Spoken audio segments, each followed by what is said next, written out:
Bonjour à tous les amis, j'espère que vous allez bien et bienvenue dans cette revue d'actualité automobile.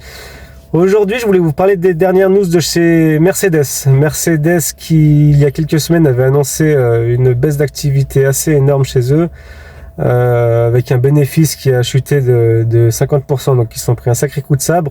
Mais ils ont les reins solides, hein, contrairement au groupe Volkswagen qui ferme 2 usines cette année, et puis cette année 2025, ils vont fermer 2 usines. Et qui licencie des milliers de personnes. Mercedes, eux, ils arrivent à garantir leurs emplois et qu'il n'y aurait pas de licenciement jusqu'à fin 2029. Donc c'est plutôt à saluer. Donc ils arrêtent pas le développement. Au contraire, ils sont en pleine forme sur le développement. Il y a quelques jours, ils nous ont dévoilé une nouvelle peinture inventée par Mercedes, une peinture photovoltaïque, donc qui fonctionnerait comme des panneaux solaires. Qui permettrait de recharger les batteries pour les batteries électriques, qui permettrait d'avoir une autonomie sur l'année, parce que selon la météo, bien sûr, tout ça influe, de 12 000 à 20 000 km. Donc ce serait plutôt 12 000 km en Europe et 20 000 km à l'année. Donc on pourrait rouler 100% avec l'énergie solaire, ce qui serait magnifique, surtout en ces temps-ci avec les prix de l'électricité qui augmentent. Bon, pour l'info, donc ça serait juste une peinture. Alors j'ai pas l'info de savoir s'il y aurait plusieurs coloris disponibles ou si elle serait toute noire. En tout cas, ça c'est applicable de partout, même sur le bâtiment, même dans le domaine du bâtiment. Ils veulent aussi faire ça sur les appareils électriques, sur un téléphone par exemple, sur un vélo, sur une moto. Elle serait applicable dans beaucoup de domaines.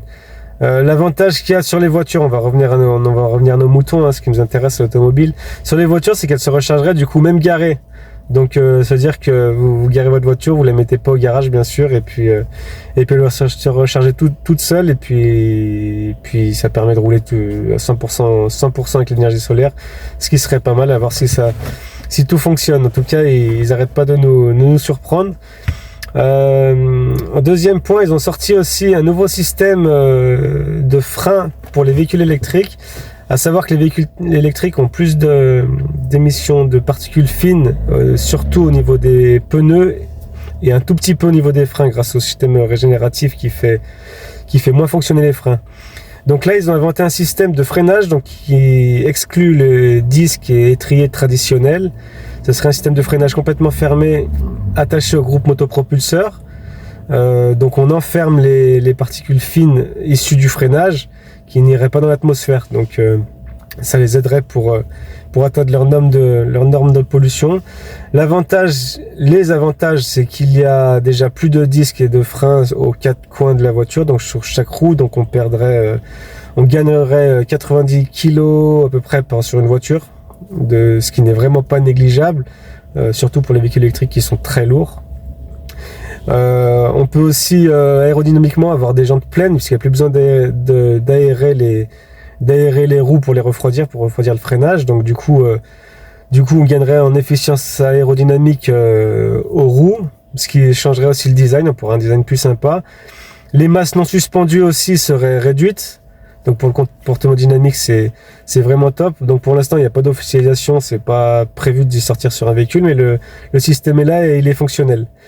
Ensuite, on a toujours leur usine qui était en cours de construction, si je ne dis pas de bêtises, qui sera ouverte en 2025 pour le recyclage des batteries, un peu différente de chez BMW. Donc en tout cas, tout va dans le sens de l'électrique, un peu comme tout le monde. On peut pas y passer outre. Pour suivre tout ça, il y a la Papa Mobile qui est maintenant Mercedes. Ça, c'est plutôt à souligner aussi. On a aussi le Mercedes Classe G, le nouveau Mercedes Classe G qui va sortir en 2025 en 100% électrique, le EQ 580.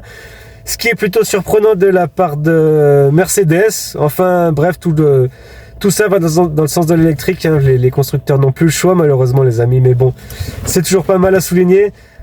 Et pour finir sur une bonne nouvelle aussi, on a la Mercedes Pure Speed qui va sortir courant 2025. Donc c'est celle qui avait été présentée au Grand Prix de Monaco cette année en mai par Lewis Hamilton. Donc pour le coup là on garde un vrai V8 atmosphérique, pas d'hybridation, pas d'électrique là-dessus, qui serait vendu entre 250 et 500 000 euros.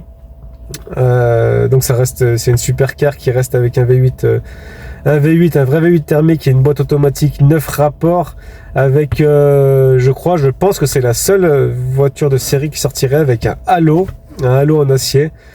Elle avait été présentée avec des couleurs noires et rouges plutôt sympas.